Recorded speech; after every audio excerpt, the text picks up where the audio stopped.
Welcome to the Native History Channel, where we study different events, people, and cultures from the vast swaths of Native history. Today we'll be talking about the Seminoles. The Seminole people are a Native American tribe that originated in the southeastern region of the United States, primarily in the present-day states of Florida and Georgia. The Seminoles are not a single, unified tribe, but rather a diverse group of indigenous peoples who share a common language, culture, and history. Their story is one of resilience and adaptation in the face of adversity, particularly throughout the periods of European colonization and forced relocation. Before the arrival of the Europeans in the 16th century, the ancestors of the Seminole people were part of the Mississippian culture that thrived in the southeastern woodlands. The Creek, Miccosukee, Hitchiti, and other indigenous peoples lived in autonomous villages with rich traditions in agriculture, hunting, and trade. Their societies were matrilineal, meaning that lineage and inheritance were traced through the mother's side of the family. The arrival of Spanish explorers and settlers in the 16th and 17th centuries brought significant upheaval to the indigenous populations of the Southeast. European diseases, to which the native peoples had no immunity, decimated the populations, while colonization efforts disrupted traditional lifeways and political structures. Many indigenous peoples were enslaved, forced to convert to Christianity, or driven from their homelands.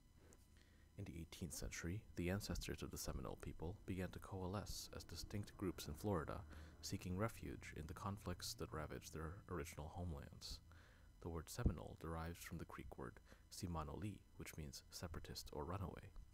The emerging Seminole communities were comprised of native peoples from various tribes, as well as escaped African slaves who sought freedom from the plantations in the southern colonies. These African Americans, known as Black Seminoles, became an integral part of Seminole society.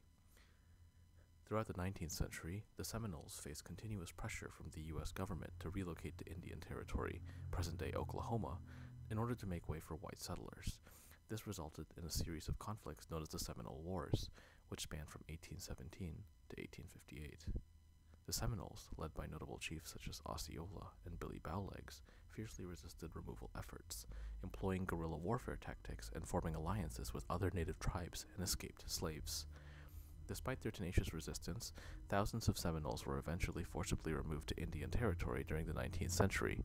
However, a small group of Seminoles managed to evade removal and remained in Florida, where they sought refuge in the inaccessible swamps and Everglades. These Seminoles became known as Florida Seminoles, and they continue to reside in Florida to this day. Today, the Seminole people are divided into two main groups, the Seminole Nation of Oklahoma and the Seminole Tribe of Florida. Both groups have federal recognition and maintain their own governments, schools, and cultural institutions. They continue to preserve their unique heritage and traditions while also adapting to the modern world. They remain a symbol of strength and resilience in the face of adversity, and their story is an essential part of American history. But how did the Seminole Wars play out? They were a series of three conflicts between the U.S. and the Seminole people, taking place between 1817 and 1858.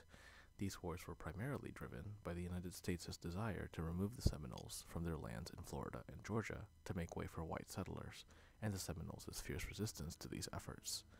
The First Seminole War, 1817 to 1818, was sparked by tensions over the growing number of escaped African American slaves seeking refuge among the Seminoles, as well as territorial disputes between the U.S. and Spain, which controlled Florida at the time. Led by General Andrew Jackson, U.S. forces invaded Spanish Florida, attacking Seminole villages and capturing a Spanish fort. Jackson's actions were controversial, as they violated Spanish sovereignty and nearly caused a war between the U.S. and Spain. Ultimately, the conflict resulted in the Adams-Onis Treaty of 1819, in which Spain ceded Florida to the United States. The Second Seminole War, 1835 to 1842, was the most significant and prolonged of the three conflicts. It was triggered by the U.S.'s attempt to enforce the Indian Removal Act of 1830, which sought to relocate the Seminoles to Indian Territory in present-day Oklahoma. Led by chiefs like Osceola and Micanopy, the Seminoles refused to leave their lands and launched a fierce guerrilla war against U.S. forces. The war was characterized by brutal fighting, ambushes, and massacres on both sides. The U.S. Army struggled to adapt to the challenging Florida terrain, and the Seminoles' tactics resulting in high casualties and costs for the United States.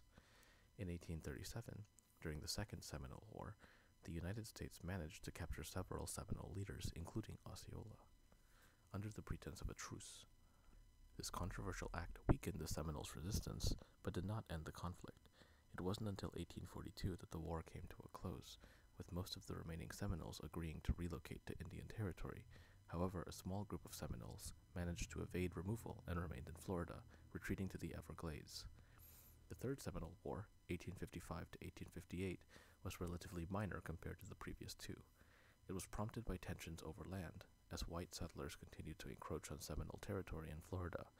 Skirmishes and raids occurred between the Seminoles and U.S. forces, but the fighting was less intense and widespread than in previous wars. The U.S. Army employed the strategy of destroying Seminole crops and villages, forcing them to surrender due to hunger and deprivation. By the end of the Third Seminole War, the United States had succeeded in removing most of the Seminole population to Indian Territory. However, a small group of them remained in the Everglades, where they were able to maintain their sovereignty and resist further removal. The U.S. government eventually abandoned the attempts to remove the remaining Seminoles, and they were allowed to stay in Florida. The Seminole Wars had a lasting impact on both the Seminole people and the United States. The Seminoles, who once had a population over 20,000, were reduced to a few thousand by the end of the wars. Their land and resources were taken by white settlers, and their once autonomous communities were fractured. However, their fierce resistance to removal and their ability to maintain a presence in Florida despite overwhelming odds has come to symbolize their resilience and determination in the face of adversity. But what are the struggles of Seminoles today? Today, the Seminole people continue to face challenges in their efforts to maintain their cultural heritage, protect their land and resources, and foster economic development. One of the primary struggles of the Seminoles has been to preserve their unique traditions, language, and history in the face of modernization and assimilation. Many Seminoles are working to revive their native languages, such as Creek and Miccosukee, which have seen a decline in the number of fluent speakers. Additionally, the Seminoles strive to maintain their traditional practices, such as crafting, music, and dance, which are integral to their identity. Another challenge faced by the Seminoles is the protection of their land and natural resources. As with many indigenous peoples, the Seminoles' right to their history and resources have often been threatened by external pressures, such as development, pollution, and climate change. The Seminoles have been active in asserting their sovereignty and working to protect their environment, including efforts to preserve the Everglades and safeguard their water rights. Regarding the story of how Florida State University became the Seminoles, the connection between the university and the Seminole tribe of Florida dates back to 1947. The school adopted the Seminole nickname to honor the Native American tribe that had resisted removal efforts and maintained a presence in Florida. The university's decision to adopt the Seminole name and symbol was not initially made in consultation with the Seminole tribe, but over the years, FSU has forged a strong relationship with the Seminole tribe of Florida, working together to ensure that the use of the Seminole name and imagery is respectful and accurate. In 2005, the Seminole tribe of Florida officially granted permission to FSU to continue using the Seminole name and symbols. This partnership has led to various educational and cultural initiatives that benefit both the university and the Seminole tribe, such as scholarships for Seminole students and programs that educate the FSU community about Seminole history and culture. Thank you for listening. If you liked what you heard, please subscribe.